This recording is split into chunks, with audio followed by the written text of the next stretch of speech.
Welcome back for another episode with our panel. We are here to discuss something pretty awesome and regular at the same time. So we're coming at you with some dysphoria. We want to talk about the positive ways that we've dealt with dysphoria. And I'm going to immediately shoot it over to the one and only Miss Ella. Hey. Tell us about your positive strategies and coping mechanisms for dysphoria, Ella. Thank you very much for listening to me. Dysphoria, oh my God. The memories. The terrible memories of looking myself in the mirror and thinking, what is that? Oh my God, am I looking right? Well, I have to tell you everything. I'm a late bloomer. I'm a really very late bloomer. I transitioned at the age of 58. And throughout all my life, since the age of 5, so from 5 to 58, I had one thing in common. I always had girl dresses until I was found out, and then I had to throw them away. And then I bought them again. When I was young, at 5 years old, I used to get them from my sisters. I put my beautiful underwear underneath my PJs, and I went to bed with it. Until, of course, my maid came and said, "Oh my God, what are you doing? We have to beat you up. This is not good for boys." And 2 weeks later, I had something again, and this was the common thing throughout my life. When I was older, I would buy my dresses and my underwear. I couldn't live without it. The first time, which was very interesting, I had a girlfriend in London, and we lived together. And that was really very, very nice. For almost 2 months, I didn't put any girly things, Well, it was only for 2 months. Afterwards, I couldn't do it anymore. Every time I looked myself in the mirror, I was just eating like hell because I didn't want to. I just had to do something for my soul. So instead of, when I could not, have my clothes, I was eating something. Of course, I become quite rounded. So that was your coping mechanism while you were with your girlfriend for 2 months when you couldn't feel like you can do yourself. You couldn't be. Not only I ate a lot, but I smoked a lot. I used to smoke 2 packages of cigarettes a day. Anything to just feel a little bit better. Anything, any kind of addictions. Well, I didn't take pot, no drugs, and, alcohol only in moderation. Most of the time. Okay, we'll believe you. We'll take your word on that. Yeah, right. But one day I was at home in the afternoon. Of course, I went to get some nice girly clothes, and I was at home, and I put my girly clothes, and I was feeling already much better. And all of a sudden, the door goes off. And guess who it was? It was my girlfriend. She came into the apartment and said, "Oh, I'm sorry." She saw me and said, "Oh, I'm sorry, I'm in the wrong place." And she went away again, and she closed the door. Only for about, and I was going, shit. Only for about 2 minutes later to come in and say, "Are those your clothes? What are you doing in girls' clothes?" And now, of course, I was terrible. I felt terrible. Oh my God, I'll never do this again. Well, 2 months later, I was doing it the same thing again. That was all my life like that. In the beginning of the 90s, I had my first divorce. By the way, my girlfriend then married me, and she knew that I was wearing those things. And after a while, she didn't bother her. And then I said, now I want to, stop to do this for once in my life. It's terrible. It's killing me. So I went to see a counselor. So I explained my problem. You know what? I've got this incredible feeling. I always want to be a woman, and I don't know why, but it's. Then she looks at me and she says, that's not unusual.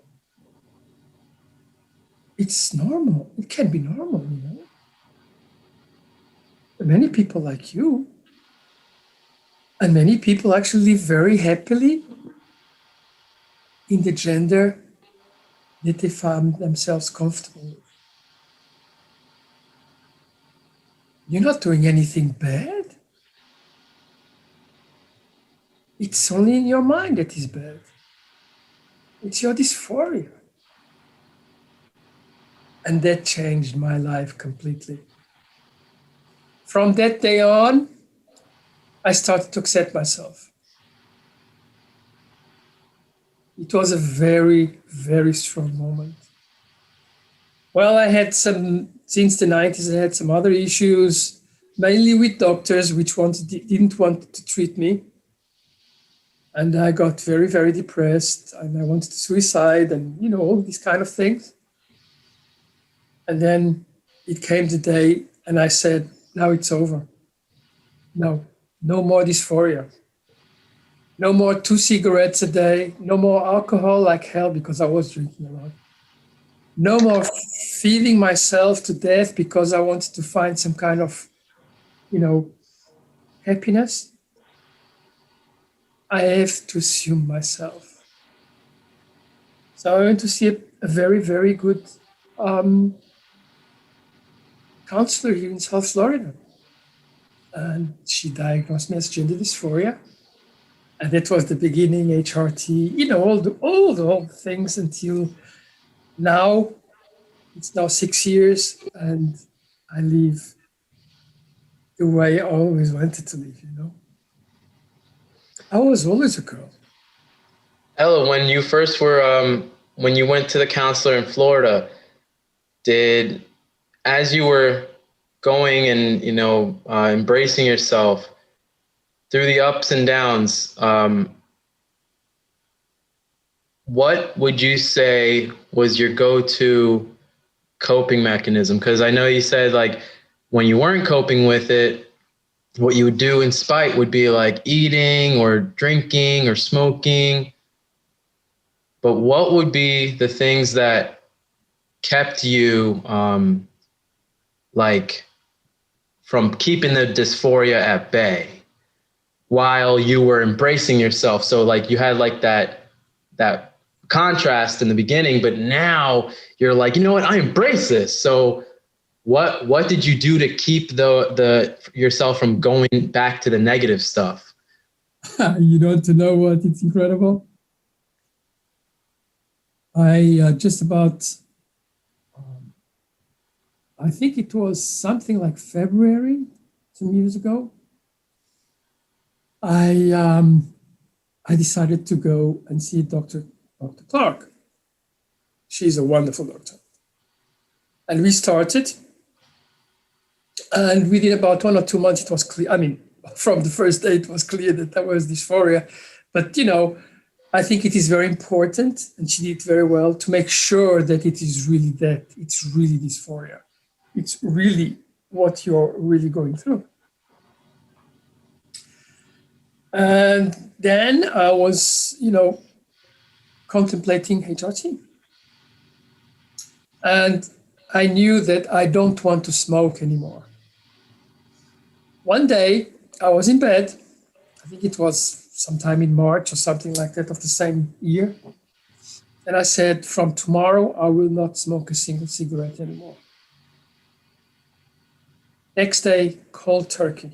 And it's been now over 6 years. I have not taken a single cigarette. Not one. I have lost a lot of weight too. Well, gained a little bit lately, but most because of the pandemic.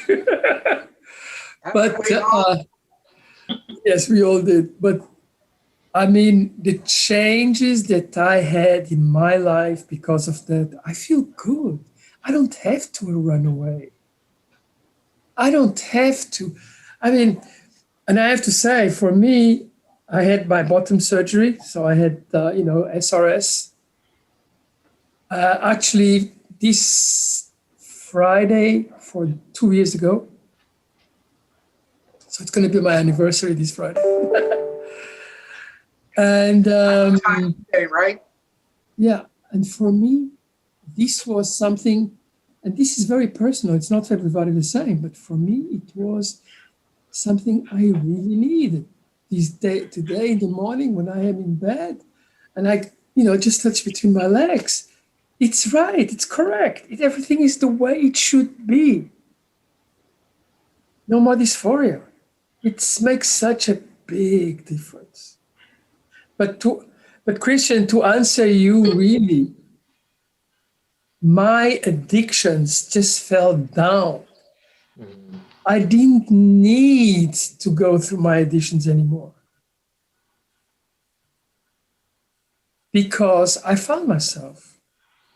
I mean, being a transgender is not the cure for everybody's addiction. It was my story. It's for me, believe me. But, when you feel good with yourself, whatever it is, well, you feel good with the world. And you can be positive. You really can be positive. I think that is something which is very, very important about dysphoria. To tell you the truth, I think that somehow we are a little bit blessed to have dysphoria as transgender people because it gives you, if it's done in a correct way and properly, it gives you the opportunity to know yourself better. Mostly, transgender people know themselves better than any other people. But it is a difficult, very difficult way to go about it. So this is my 5 cents. Christian. I think it's 10 cents, 20 cents. Thank you. I think it's definitely more like $1. Hey! Inflation. Thank you, everybody. Yeah, that's. I'm really happy that you went and explained all that, Ella, because those coping mechanisms are real, are a reality to people in our community, and when you don't know, but when you got educated by that therapist and they told you and reassured you, it's a normal thing. You can be happy with this as well. You don't have to make the sacrifice of being trans and being miserable. And then when the magic really started to happen when you embraced yourself, and those coping mechanisms that you once had when you didn't embrace yourself were no longer necessary, because now you are, you feel more in touch and in tune with yourself. So that's why I say it's a whole $1, because if I might add something, pretty much the key. because I did not tell everything, but if I might add something, by facing myself, looking at my dysphoria, embracing the person that I really am, it opened doors.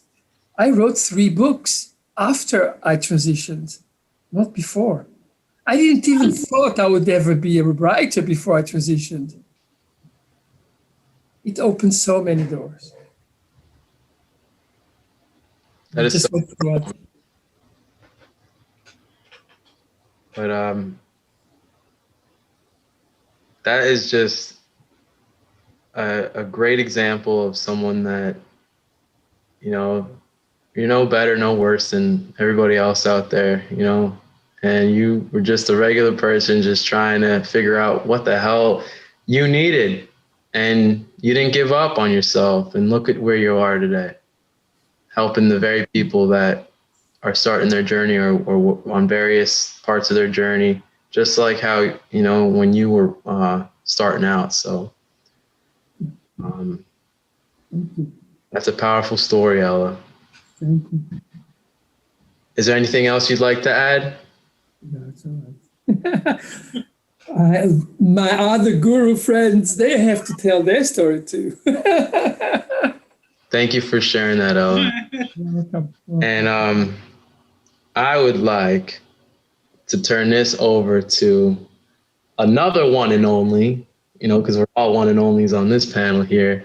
But the next one and only is Bonnie. I want to know how and what way, what's your positive methodology and strategies for dealing with the dysphoria that you've had to deal with in your life? Well, I'm going to start off a little bit off track. First, I'm going to go back to what Ella was saying. I know so many trans people. You got to understand, I transitioned in the early 80s.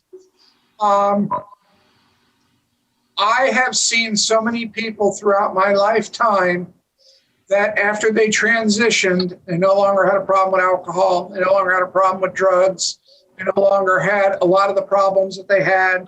And a great deal of them, if not almost all of them, were more successful in whatever they were doing, not about money, but about life.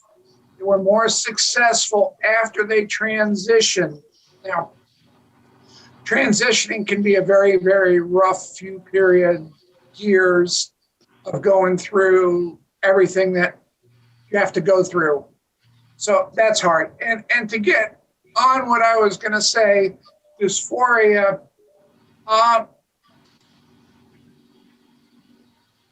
dysphoria for me was derived from guilt and shame. And to say that I had dysphoria, sometimes I would say I'm feeling a tremendous amount of guilt or shame because what I was doing was wrong. And I went on hormones 3 months before my son was born. Well, my son had a son, so that makes me a grandparent, the 8th. 2 days ago. Anyway, yeah, 2 days ago. So what I'm saying is the world evolves, and as hard as it was for me with the guilt, because I had to leave, and I went to San Francisco, I just couldn't be around. And anyway, I dealt with so much guilt, so much shame, put down for so many things, and how can I do this, and how can I do that? But what people don't understand, it's not like you really have a choice.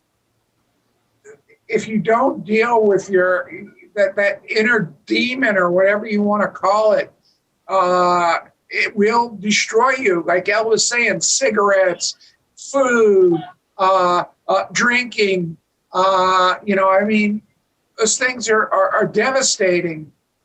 And if you notice and you start paying attention, how many trans people have a lot of different issues. And a lot of those issues is because they're trying to subdue the pain. They don't necessarily know that it's because, I listened to a tape today, Marianne Twain, she's one of our sisters. And she was 15 when she went to her mother and said, there's something not right about me. But this was a long time ago, so there wasn't a lot about transgender. And her mother said, oh, there's nothing wrong with you. I mean, what I'm trying to say, and she'd never even heard the word transgender or any of that stuff at that point in time. So she didn't even know how to explain it until she got a little bit older and she saw it in the magazines or wherever, or was exposed to it. And we all have those issues. But the key is that staying in the here and now, staying positive. And I still have friggin' dysphoria. If I'm in uncomfortable situations, I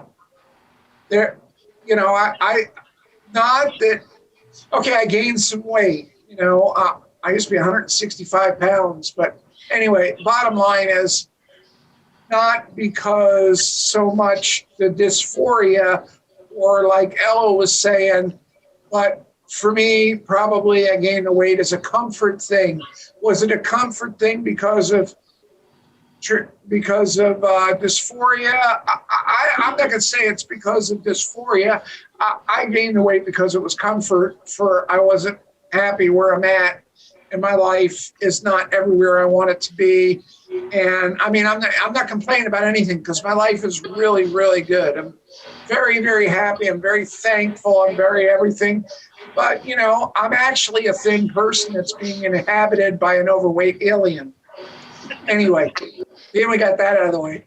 You know, life. What's its name? No, I'm gonna name that beast. Is it E.T.? E.T. Go home and take all your baggage with you. Leave me skinny again. Get on your bicycle and get out. That's it. Leave me. You go home. But, you know, dysphoria is something that can hold us back from accomplishing, can hold us back from doing things. And the one thing that I have learned in my life, first of all, when somebody puts you down, it's because they don't feel good about themselves. And they're putting you down to try to make themselves feel better with themselves. So it's got nothing to do with you that they're putting you down. It's got to do with them. Second of all, you know, a lot of it is in our head. And don't take this wrong, but somebody I heard in a talk that don't have such a big head to think that people really care that much about you out in the real world, that they're all going to stop what they're doing and notice you and try to carry on and try to act like whatever.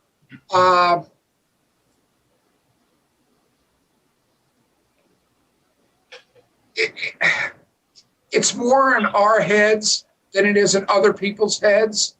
And sometimes when you realize you can be too tall, too short, too fat, too thin, too smart, not smart enough. I mean, we go on all day with all the different analogies.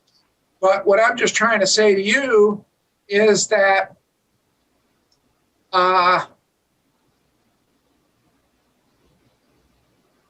stay in the here and now, be happy, love yourself. Sometimes I do like hyper-cybernetics. I close my eyes, take a couple deep breaths, and I focus myself to break the cycle of allowing, you know, what difference does it matter if some loser has something negative to say to you? I mean, who the hell? They don't pay my bills. I get up in the morning, I look at myself in the mirror. I put my pants on one leg at a time or whatever. But what I'm trying to say is to give your power over to somebody else for them to try to take you down and destroy you so they can feel better about themselves. When you can focus, and sometimes that's why meditation is real good. And if you learn to meditate, you can do the hyper-cybernetics where you close your eyes and take 3 deep breaths or 2 deep breaths, and you can go to a logical space that is from, they call your little professor, that your decisions are made from logic and not emotion. And you just realize that that idiot or whoever it is that's doing whatever they're doing to cause a dysphoria, it really doesn't matter, because in 10 minutes from now, you're never going to see him again. Or if you're in a situation, you know, there's so many ways. I give you an example, and I should never say this to anybody, but I was with Christian, and I went to this is a few years back, but anyway, I went to this Cuban restaurant. I remember this one. And they kept serving me, you know, I mean, I don't know. So I just pulled those good girls out and I showed them to all the workers. I mean, not like 2 seconds. I mean, I probably went 45 seconds, a minute. I don't know. I wanted to make sure they all saw it. And you know what? They never do that to me again. Now, I'm not telling you to go out and do that, but what I'm just trying to say is that everything is about perspective. And for me, I felt that was an insult, that they wanted to make themselves feel better or whatever the situation was. Whatever. But I felt really good when I walked out of there. Christian will vouch for that. It's because I did not take it on. And what I'm trying to say is the guilt and the shame that society has incorporated in us to try to strangle us. It's nonsense, non-tangible. It's not reality. It's not something that you can actually touch. It's fantasy. We're the driver of the helm of our boat. If you choose to feel good, damn it, feel good. And if you choose to like yourself, like yourself. Who cares what other people say? Who cares? No, listen, you don't want to ever put yourself in a situation where you're going to get beat up and you're going to have all kinds of issues. I'm not saying that. There's a time and a place to speak up, and there's a time and a place to flash. There's a time and a place to do whatever. And you have to be smart enough to know when it is and when it isn't. But the bottom line is that you need to nurture you, because I'm telling you, that's all you have in life. Your body is the temple of your soul. And when your temple crashes, your soul moves on. And if you're not ready to move on, bottom line, enjoy it. And what difference does it make? I've been called a lot of names. I've been doing this, I've been that. And you know what? It never stopped me, because it empowered me to try harder. Am I glad I'm transgender? Hell yeah. You know what? If it wasn't that I was transgender, I'd just be a closed-minded redneck. Now, if you would have asked me that when I was first transitioning and I was going through hard times, I'd tell you, oh God, this stuff sucks so bad, I want to kill myself. And what I'm saying is, everything is about time. So I did go through 3 years probably of hard times, but after that, it passed. And now I live my authentic self, and I'm happy, and there's a lot of happiness, and I want to continue the happiness, and I want to continue on that plane, because I am the driver of my boat, and I'm not giving the keys up to anybody. So other than that, be happy, be aware. And let me tell you, the dysphoria, and I had, counseling and all this other stuff, but I never realized that it was guilt and shame. And I just thought it was dysphoria, and I didn't feel good with myself. But the reasons I didn't feel good with myself was because of those things. And when I started looking into it and starting to understand that I have nothing to feel guilty about, I have nothing. I have lived a good, clean life. I don't go to church every week, but I'll tell you what, when I die and I'm standing in front of God, I maybe didn't go to church and confess my sins and go out there and sin left and right because I could go confess it or whatever and be forgiven. No. I just live a good life. I don't treat people bad, and karma's been really good to me. And bottom line is that you internally have to find your space where you're okay, be able to identify the dysphoria, whether it's guilt, whether it's stress, or sometimes just flat out dysphoria. I mean, I'm just saying that, sometimes you're in a place where maybe there's somebody you like and you're not feeling comfortable with yourself, and what are they going to think about you? And and that's all stuff that you're just rolling around in your head. It's noise. And if you can stay in the here and now and be positive, that noise goes away. And it's time for me to go away. Go away. Get on the bike with the alien. Who was a late bloomer? Bonnie was a young bloomer, and she is a pioneer. She's been here for such a long time. Can you imagine? She's been a transgender for such a long time. Just wanted to add that. And I was just kidding about the bike, so I really hope you're not ready to, tear out of here. I got one right here though, just in case. But Bonnie, I'm really happy that you were able to, give that account, and like it's basically like what I got from that was like your message of nurturing, like your own self-empowerment. Yes, nurturing yourself, loving yourself. It's okay. Like not accepting anything else, because it's crazy how, notice where the source is coming from. It's like that's probably where, like what you're saying, like, you have to identify whether it's guilt or shame or something like that. You have to notice where the source is coming from, like internally, but also like the external factors, because maybe you're trying to impress that girl, or maybe you're trying to impress that guy, or and you feel like some type of way to perform or act, and it's like, maybe I'm not good enough because I want this relationship so bad, but I'm trans, and that's like a negative thing.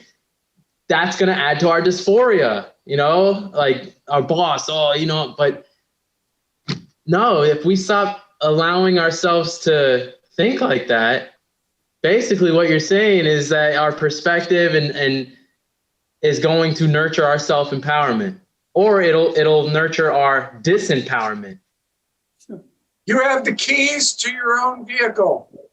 So if you choose to give them to somebody else, then you deserve all the stuff that you have, not in a mean way, because listen, Muhammad Ali didn't step in the ring and he was heavyweight champion of the world. He started out learning and learning and learning. Mike Tyson, he got beat up a couple times, 3 different times when he was younger.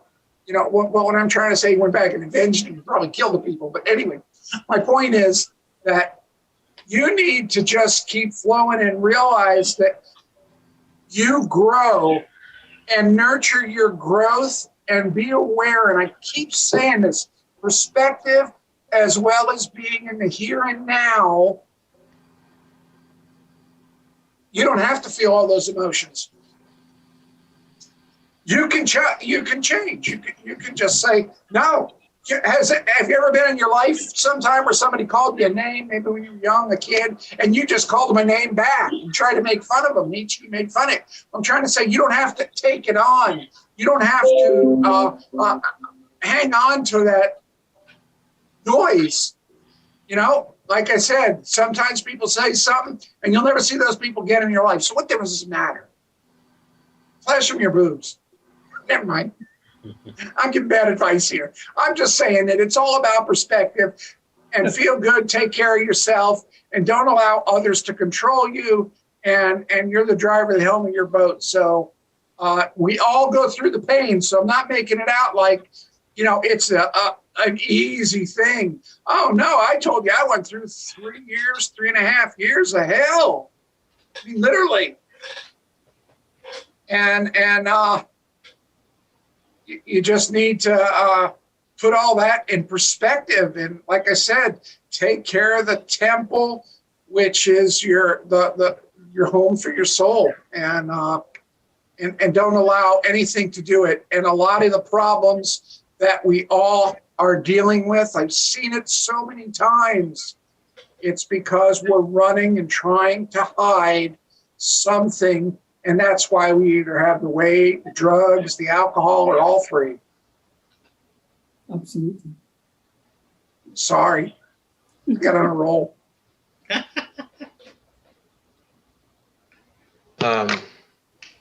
Thank you for that, Bonnie.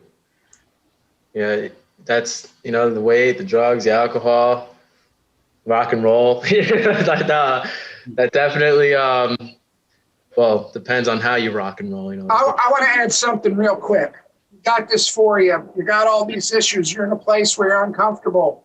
There's things that you can do to take your music is really, really good. If you think about it, sometimes you hear a song and it takes you back in life. Well, if you're in a place where you don't like, put that song on, let it take you to a better place. If there's something that you do that makes you forget about things, knitting or throwing a ball or whatever might float your, do it. There are tools to help you get off the subject of dysphoria in that moment and stay in the here and now and make a change, and the feelings will change because you do that. Raji, aren't you going to say anything, honey? Is it my turn? You've been so quiet, you little church mouse over there. Oh, I'm a little church mouse. Yeah. You know, you really wanted to call me a church rat. No, No, absolutely not. I'm messing with you. Unless it was Ratatouille, because, you know, Oh, hey. you always have a tasty attitude. Oh, you're on a roll, Christian. I like this. So, okay. I tell you, I think everyone that's trans deals with some sort of dysphoria. I mean, some have it worse than others, but I think we all, as trans people, suffer from dysphoria. And I remember probably about the age of 4, knowing something was different about me. Like I wasn't like the other little boys in the neighborhood. And I didn't know what it was, but I knew that I was different in the sense of like not fitting in. And it was a combination of things when I was little because, you know, I was an effeminate little boy. So I was feminine. And then me being multiracial, I stood out. I didn't look like the white kids. I didn't look like the black kids. I just, based on the area that I lived in Philadelphia, I looked very different than most of the other kids. So they picked on me because of that. They picked on me for being feminine and for looking different. And so I grew up in the beginning, especially like in elementary school and junior high school, thinking I was the most ugliest thing because they always picked on my looks, like, you know, why do you look the way you look? And it was constant and it was relentless. And I just thought I was ugly. And I was believing the messages that they were putting on me.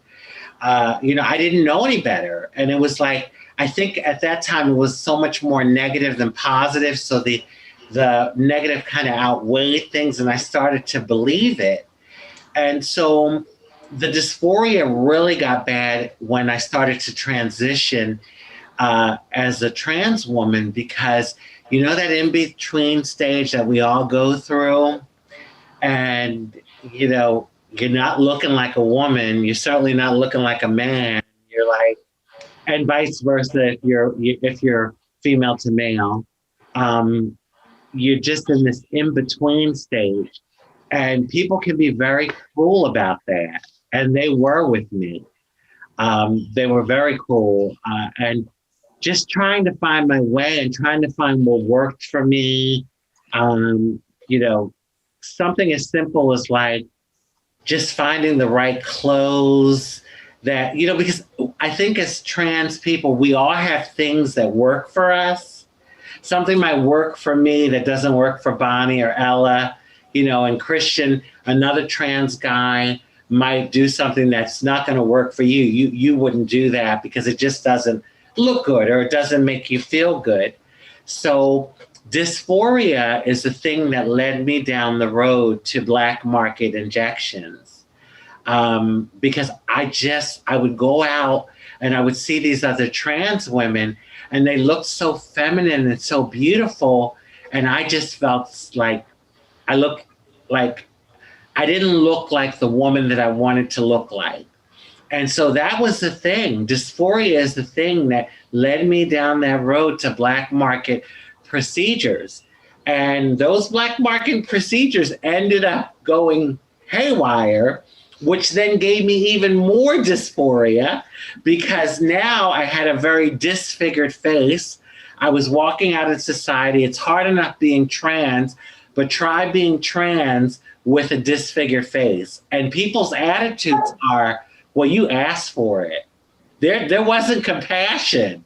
It was because they didn't know my story and they didn't know who, for the most part, people didn't know who I was and didn't know my story. Of course, when my story got publicity and I ended up on shows and reality TV, then people got to know me, and then there was some compassion because it's like an understanding or a bridge that people, when they get to know you, then they can kind of see the person, and then their hearts sometime open up. But initially, it wasn't. And the attitude was, well, if you hadn't have done that, gone and done that to yourself, and if you hadn't have been trans, you wouldn't have gone and done that to yourself. And I mean, it just goes on and on and on. I think incredible how people think that trans is an option, isn't it? Right. Well, see, and you know what? Me going down the road for black market injections wasn't just for my looks. It was for my safety. Because when you went out in society looking like a man in a dress, no offense to men in dresses, but when you were looking like that, you were more of a target. So it's like the more you could look the part or look what you feel inside, it was better. It was just safer, because even though people might know you're a trans woman, you're not looking like the man in the dress, and it's like more acceptable to these people. I never forget, I had a coworker that had seen me after I started doing my, work on my body and stuff. And she literally came up to me. We weren't working together at that point. I had left where I was, but she saw me and she walked up to me and she says, "Oh, now I have respect for you." And it was all based on the fact that the only thing different was that I was looking more the part. I was still the same person, but she then, she says to me, because of that, she had more respect for me. So, that was pretty interesting to me. I was like, wow, and I was always the same person. I think there's a few things that helped me to deal with the dysphoria. One is that along the way, I call them angels. I had people that saw my light. Like 50 people could be laughing at me and like making a mockery, but it would be that one that saw my light and let me know it. I remember I was in 6th grade and I was on the bus in Philadelphia, city bus, and I was talking to someone and I was saying, "Oh God, I just, I feel so ugly." And there was a woman that was listening. She was an adult, probably in her 40s. And she was listening to me talk. And all of a sudden she interrupted. She says, "Don't you ever say those words." She says, "You are beautiful. Look, have you looked at yourself in the mirror? You're beautiful."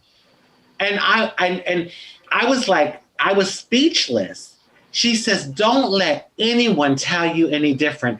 You are beautiful. And I can tell you have a beautiful spirit on top of your physical." And ironically, when I look at pictures of me as a kid now, I'm like, "Oh my God, look at that cute kid." I was, but everyone, meaning the kids that I went to school with and that were bullying me, they all had me thinking the contrary, quite the contrary. They had me thinking I was just horrible looking. And another thing that helped me with my dysphoria is my spirituality.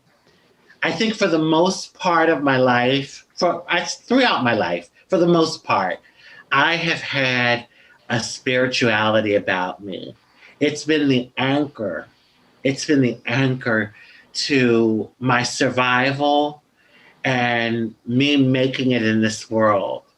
And I'm not talking so much about religion. I want to clarify.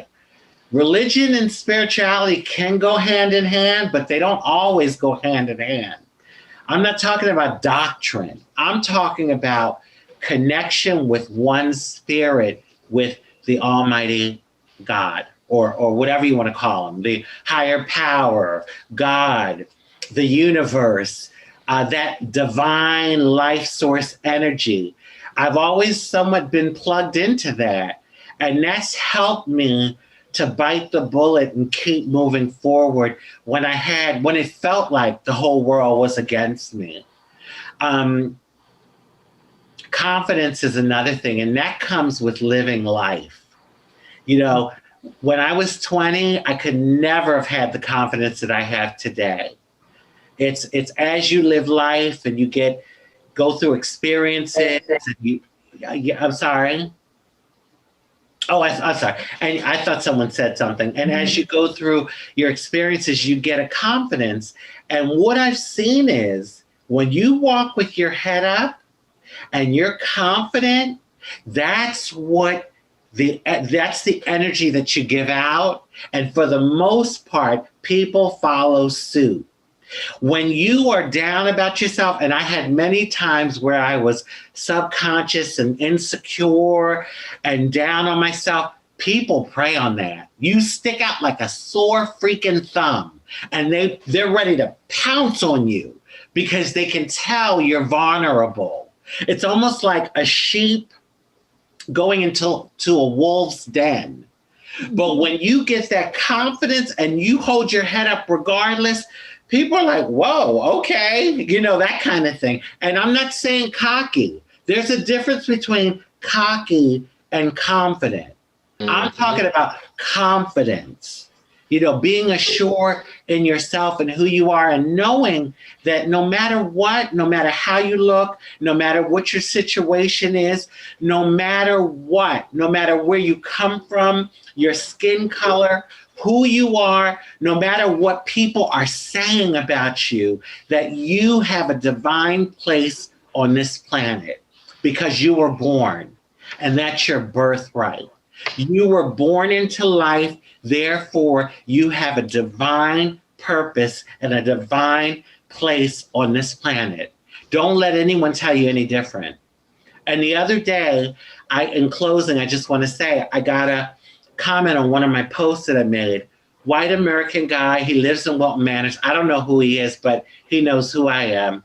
And he told me that, you know, he was basically, I'm just going to summarize the comment. He was saying that he admires me and that, you know, I'm such a positive person and that, you know, I inspire him. And he says, I remember seeing you in Wilton Manors at a number of times. He says, the people that were laughing at you and said such horrible things about you. He said, but you still had held your head up high.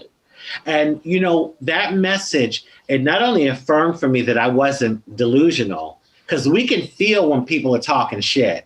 You can feel the energy. We can also feel when it's loving, accepting energy. And I knew these people were behind my back, to my face, on the sides. They were laughing at me. I was like a laughing stock.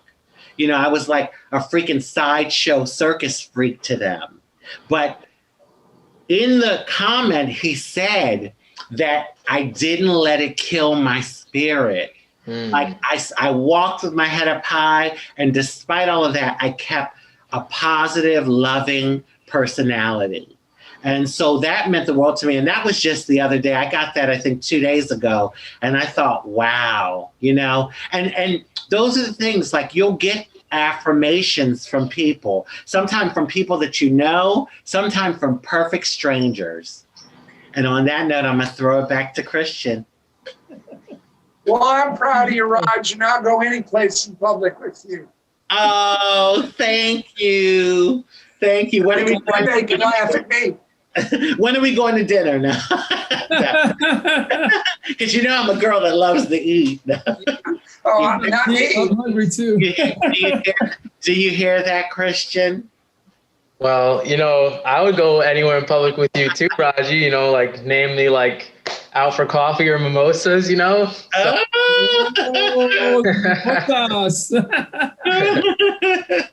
Well, you know, we're just going to have to get somebody to babysit the kids, all right? So yeah, well, you know, and then I'm a little nervous because if I have mimosas, I might end up pregnant again. I don't know what I'm going to do. I know. I mean, we just can't seem to help it. So as always. All you have to do is look at me and I pop out one. I'm like. Another junior. You know, I want to say before I even start that I am so proud to be a part of this tribe. You know, this panel right here, and then, you know, shout out to Shannon too, because she's taking care of business. But this panel here, and also our community and everybody out there right now that's watching, and anyone that's you know, unable to make it tonight. But I'm so proud to be able to, you know, call myself a part of your community. You know, because we have a very it's not superficial what we go through. It's deep, and we have to live through a lot of things that tear into our soul and leave scars. And you know, you can't, in order to overcome those type of things and get on the other side, and to be able to help people when you get over there on the other side of the tunnel, it's requires you to be a quality person. It requires you to do some soul searching and some shadow work, and that stuff's not easy. And I really feel like trans people are a God-given gift to everybody on this planet. Some countries we're looked up to as gifts. I think we're the most evolved souls that have been reincarnated on this earth. Amen. So And yeah, it's a pity that not everybody recognizes that. right. But you know, I think the world of trans people, and I'm happy to see that, you know, we're able to share our stories. But you know, with me, I still have dysphoria. You know, like, you know, I passed. I used to be self, and when I first was starting my journey, there was a lot of different situations that I went through. I remember when I felt like I was cringing and stuff. Like I just wanted to like disappear within myself, if that was a possible thing. You know, like I was at a friend's house, and I was in high school, and this was before I even started transitioning publicly or anything. But I had a simple hat on, like a knitted hat, and I bunned my hair up. I had long hair. I bunned my hair up, and I put it underneath this hat, and we were all gonna go sledding, me and my friends. And my one friend, he had these girls that were over to visit his brother, that were like the popular girls, you know, and they're all like, you know, my shit don't stink, and you know, I'm pretty and everything. And so they're there, and they come over, and they are like looking at me, and I didn't really pay attention to them looking at me, but then I realized they were, and they were like, something about like, you know, oh, like who is your friend? You know, I guess they were like checking me out. And can you imagine like these thoughts of being, you know, wanting to be a man and everything, like were in my head constantly, like praying about it, you know, wishing it, waking up disappointed that I didn't have a little thing down there, like all the time, you know. And then I'm in high school, so it's like the pressure's on, like the social pressure is on. It's like every single thing you do, if you breathe wrong, or, you know, whatever, you're getting criticized for it. And these girls are here asking me like, you know, well, what's your name? Like, who, you know, where are you from and everything. And I'm like, oh my God, I go to the same freaking high school as you, you know, and you don't know who I am.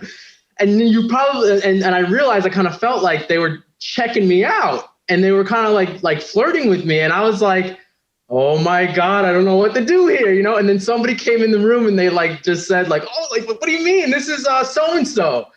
And they just like were like, you know, I said my dead name and everything. I wanted to die.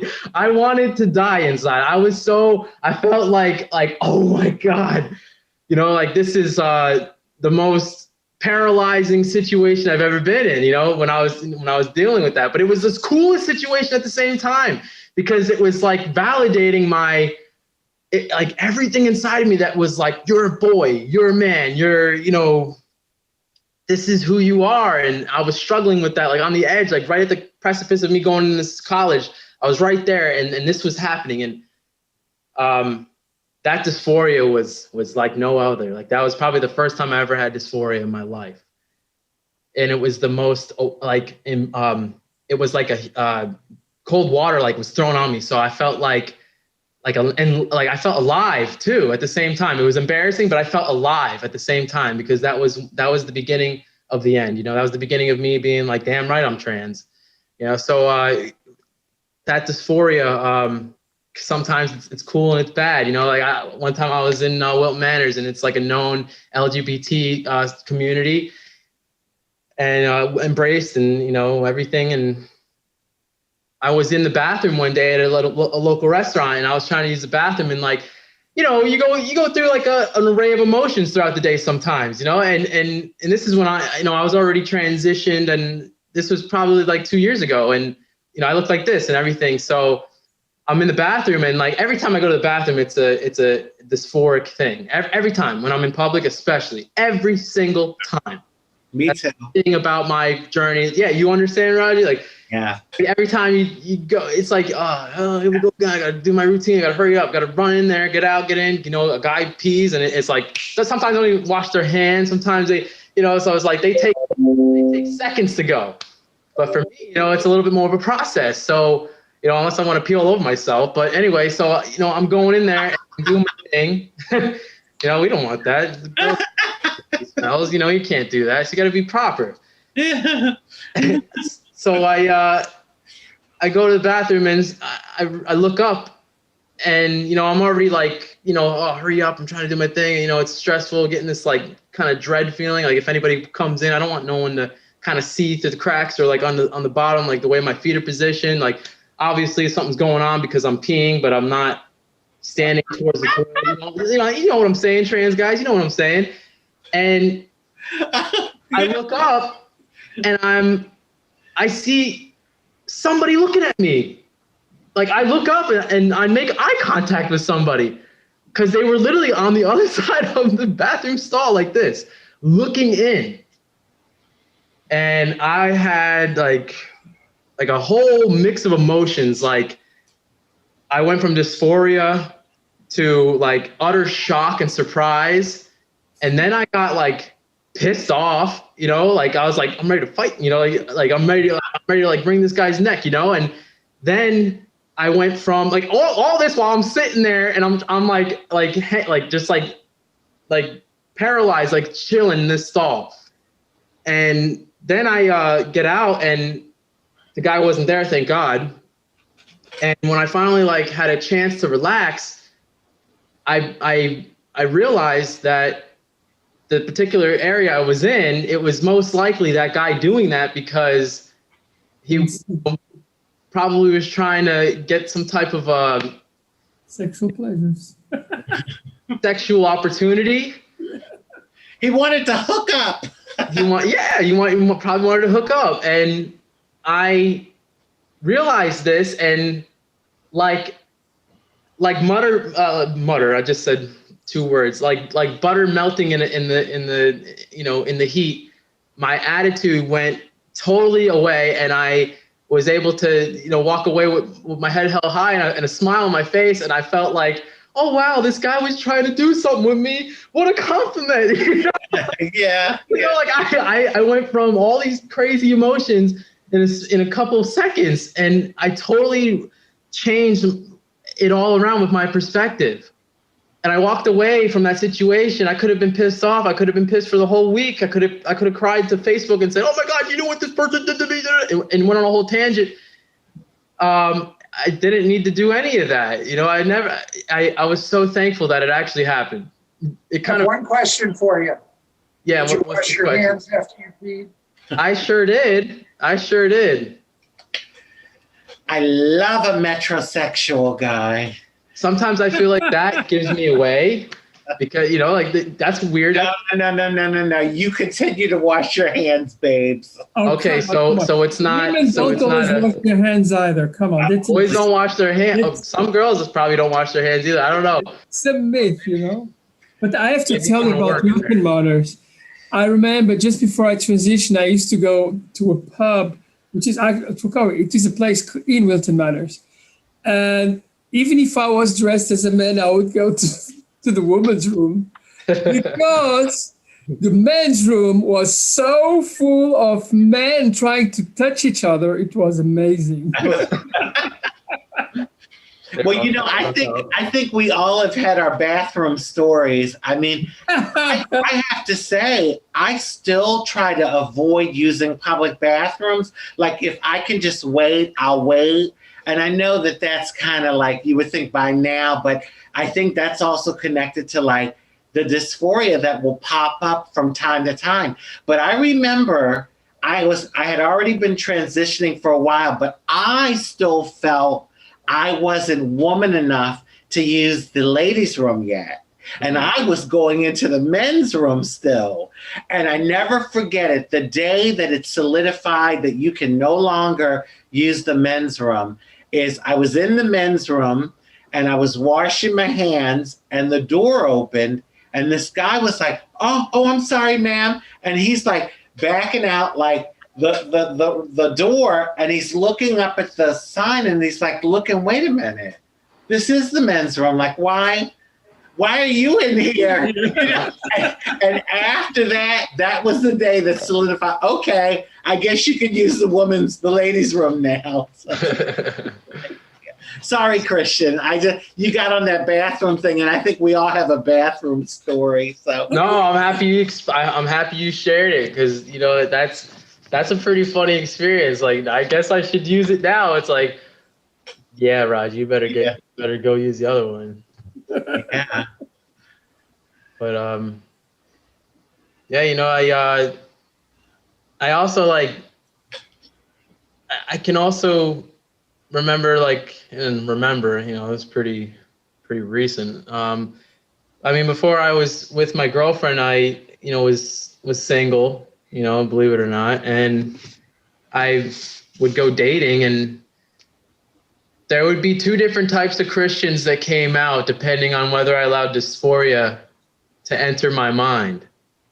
You know, like that when I was dysphoric, and I would allow, like, you know, oh my God, ADHD just flying through me right now. It's like the society's norm of, like, you know, oh, you're supposed to act a certain type of way. You're supposed to look a certain type of way as a man. You're supposed to, you know, everything that encompasses that. I would feel so uptight. Those thoughts, allowing the outside sources of other people's opinions or society's, you know, norms and everything, opinions of guiding my life. Like, in that moment, I'm trying to enjoy a moment with somebody I'm trying to get to know, and maybe, you know, get to know romantically and everything. And I would be so uptight, it would change the way that I felt. It changed the way I would sit down. I would be like, you know, uptight like this, and I couldn't be in the present moment because I'm thinking about all this stuff in my head. All this noise is flying through my mind of what I should be. I'm trying to adjust all these different things. It's like a Rubik's Cube, you know, it just never ends. Like, I could never get all the little pictures to line up the same way. And I just couldn't be relaxed. I couldn't be loose. I couldn't be fun. I couldn't be silly. I couldn't be goofy. I couldn't take an opportunity when I could insert, you know, my sense of humor into the interaction and, you know, bring my personality out. And that's like the best part of any relationship that you get into. And so even if I looked the part, I just wasn't feeling it. My attitude, it wasn't being presented in the way that I would have preferred it to be, the way that I can do now more easily and not more easily. It's like, you know, like 90% of the time I have my shit together where I can be this. And then when I was in the other stage where I embraced myself and I didn't give a shit, you know, whether or not they liked me or not, you know, take it or leave it. Like, this is who I am. I love myself, and I'm going to just be me and go with the flow. I was able to be happy and funny and be in the moment, be in the conversation, you know, take all those opportunities to insert my inappropriate humor, my you know, my innocent humor, all these different things like that encompass, you know, trying to date somebody and get to know them and being yourself and just showing them, like, with me, you're going to have a good time, babe. You know, like, that's just the way it is. You know, with me, it doesn't matter what packaging it comes in, as long as you get some quality product, right? It's like, it's a quality experience. And that's what I used to do when I was embracing myself. I was in the present. I was in the here and now. I was relaxed. I was confident. And there's nothing that is in comparison to that. There's no other power that is in comparison to that. And like Raji said, and Bonnie, I owe all this to God, because if it wasn't for, this, otherworldly power that could help guide me and see all the stops and obstacles and pitfalls or threats around the corner, I can't see around the corner, but God can. And every time that I found myself in a situation where I just wanted to give up, or maybe I was feeling low and I was allowing like the outside sources to manipulate my feelings and emotions for the day, I would still hold on to, you know what, there's going to be another day. This is a temporary moment. This is a temporary situation. And I would always hold on to, God's got me. And that pain of that situation, that obstacle, the inability to figure out what's going on, I would always be able to get out of it. I would always be able to be guided. There would always be an idea that would come to my head to figure out and find my way through every single time.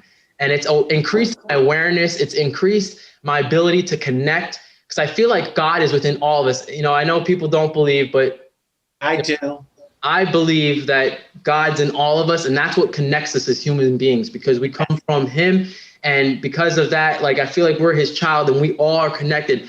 And that's why Amen. This is happening, because it's a divine intervention. It's like a divine thing. It's like the world needs to know that we are people worth knowing and embracing and uplifting and learning from and getting leadership from and following and connecting with. I think that is the major thing here, is when we learn how to believe in God, we have faith like no other. And then that faith internalizes within ourselves, where we can believe in that other source, but we in turn receive belief in ourselves. And that's what equates to self-empowerment.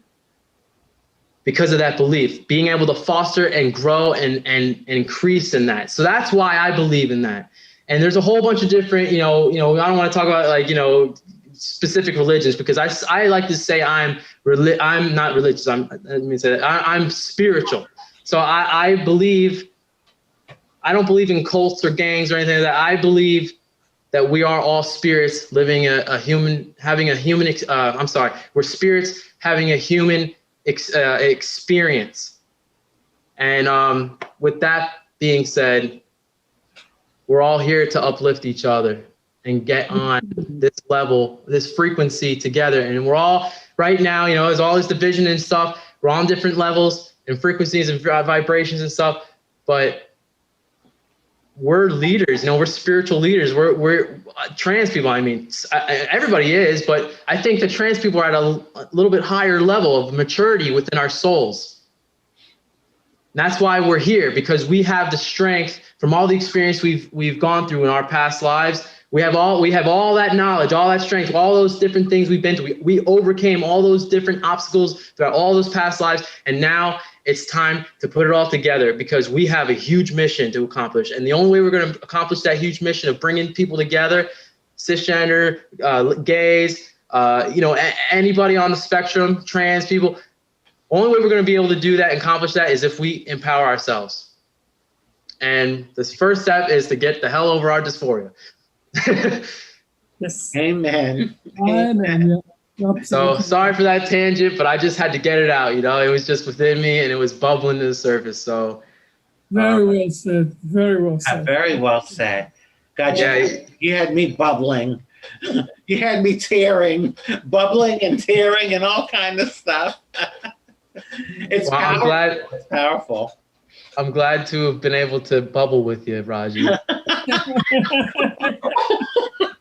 Oh, I'm gonna really start blushing now. It won't be the blush. It'll be me blushing for real. I love you guys. You have no idea. It was a very, very good sense, Long.